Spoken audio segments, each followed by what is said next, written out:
Can she soap it?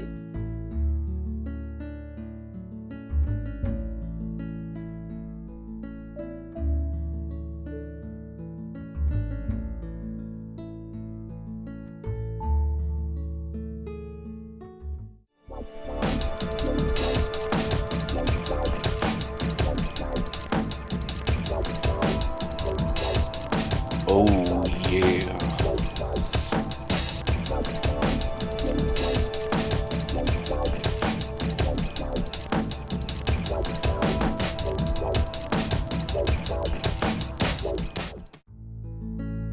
For this batch of soap, I used a 1.8 to 1 liquid to lye ratio.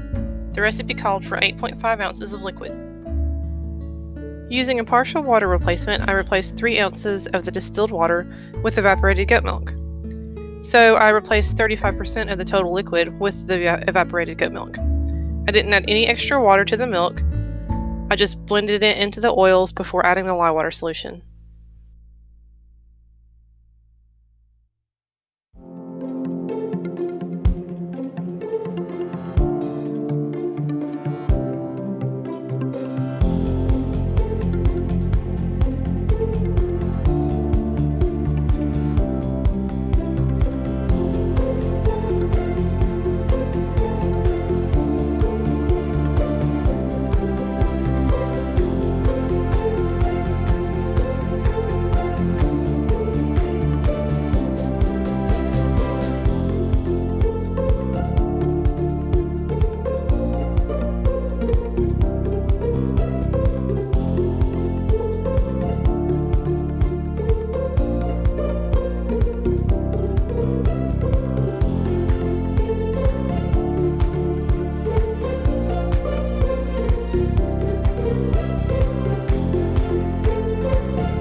I played a little with the top of the soap before I settled on a texture I was pleased with.